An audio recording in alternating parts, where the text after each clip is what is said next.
Hello friends, welcome to Pebbles. நான் உங்கள் கோபி சுதா கோவை சமையல். நம்ம இன்னைக்கு செய்ய போகிறது ஒரு ஹெல்தியான டிஷ். அதாவது என்ன, கருப்பு கவுனி அரிசியில் பணியாரம் சுடலாம். அதாவது ரொம்ப ஈஸியாக சொல்லலாம். கருப்பு கவுனி அரிசி எவ்வளோ எடுக்கிறோமோ அதே அளவுக்கு பச்சரிசி அல்லது நீங்கள் இட்லி அரிசி எது வேணாலும் எடுத்துக்கலாம். இது கூட கொஞ்சம் வெந்தயம். இதை வந்து நல்லா ஒரு 7 hours 8 hours நல்லா ஊற வச்சுட்டு அதுக்கப்புறம் அரைச்சி ஒரு 3 to 4 hours வந்து நல்லா புளிக்க வைக்கணும். இது கூட வெங்காயம் ஆட் பண்ணி செய்ய போகிறோம். வாங்க எப்படி செய்கிறதுன்னு பார்க்கலாம். கருப்பு கவுனி அரிசியில் நம்ம வந்து பணியாரம் செய்ய போகிறோம். இதுக்கு என்னென்னா 1 கப் அளவுக்கு, அதாவது 150 grams அளவுக்கு நம்ம கருப்பு கவுனி அரிசி எடுத்துக்கலாம். அதே அளவுக்கு நம்ம பச்சரிசி எடுத்துக்கலாம். இதில் 1/2 கப் அளவுக்கு நம்ம உளுந்து எடுத்துக்கலாம். ரொம்ப ஜாஸ்தி வேண்டியதில் 1/2 கப் அளவுக்கு எடுத்தாலே போதும். கொஞ்சமாக வெந்தயம் எடுத்துக்கலாம். இது ஒரு 1/4 teaspoon அளவுக்கு இருந்தாலே போதும்.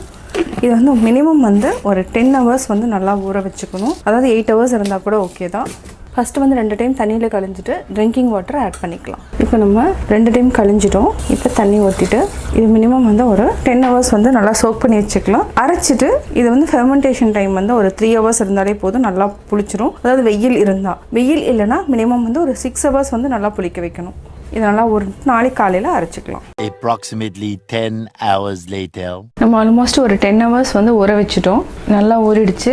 இப்போ வந்து நம்ம அரைச்சி எடுத்துக்கலாம். அரைச்சிட்டு ஃபெர்மெண்டேஷன் டைம் வந்து என்னென்னா நீங்கள் வந்து ஒரு 4 hours விட்டாலே போதும். ஏன்னா நல்லா புளிச்சிடும். வெயில் ஜாஸ்தி இருக்கிறதுனால சீக்கிரமாக புளிச்சிடும். அப்படி இல்லைனா நீங்கள் ஒரு 6 to 8 hours வந்து வைக்கணும் ஃபெர்மெண்டேஷன் டைம். இப்போ நம்ம அரைச்சிக்கலாம். ஃபஸ்ட்டு நம்ம தண்ணி விட்டுக்கலாம்.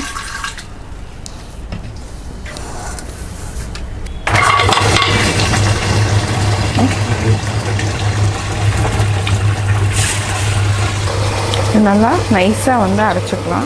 நைஸானா ரொம்ப நைஸாக இல்லை, கொஞ்சம் லைட்டாக வந்து கொரகொரப்பாக இருக்கணும்.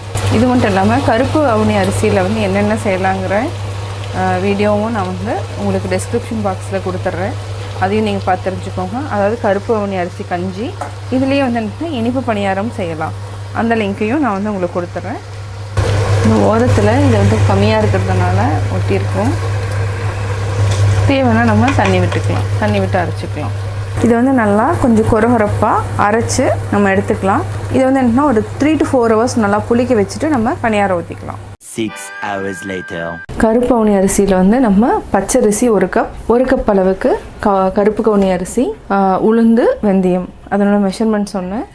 இது வந்து நல்லா கிரைண்டரில் ஆட்டிட்டு புளிக்க வச்சுட்டோம்.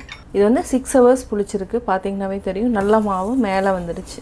இதுக்கு வந்து என்னென்னா தாளிச்சிட்டு நம்ம பணியாரமாக ஊற்றிக்கலாம். இல்லை நீங்கள் தோசையாகவும் நம்ம சுட்டுக்கலாம். நான் வந்து இன்றைக்கி பணியாரத்துக்கு தான் அரைச்சிருக்கேன். இதை வந்து தோசையாகவும் நம்ம ஊற்றிக்கலாம். பணியாரத்துக்கு தாளிச்சிக்கலாம். தாளிக்கிறதுக்கு 2 பெரிய வெங்காயம், 2 பச்சை மிளகாய் பொடியாக நறுக்கி இருக்கிறேன். இது கூட கருவேப்பிலை, அது மட்டும் இல்லாமல் கடுகு, கடலைப்பருப்பு, உளுத்தம் பருப்பு, பெருங்காயம் போட்டு தாளிச்சிக்கலாம்.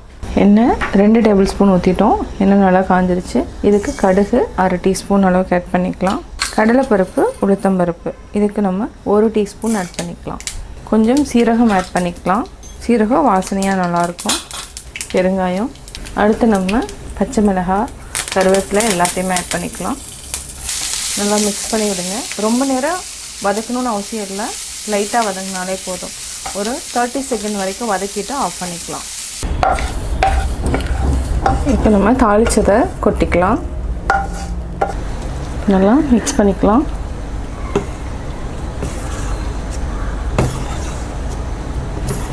இப்போ நம்ம பணியாரக்கல் எடுத்துக்கலாம். கல் நல்லா காஞ்சிருச்சு. ஃபஸ்ட்டு நம்ம ஓரத்தில் ஊற்றிக்கலாம்.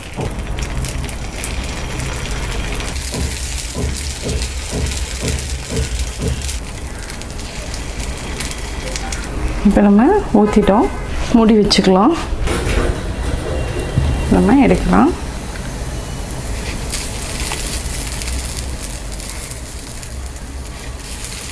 பார்த்திங்கன்னா திருப்பி போட்டிங்க நல்லா வெந்துடும். இது 1 நிமிஷம் வரைக்கும் சிம்மில் வச்சுட்டு வேக வச்சுக்கலாம், இல்லைன்னா உள்ளே வேகாது. இப்போது நல்லா வெந்துடுச்சு, எடுத்துக்கலாம்.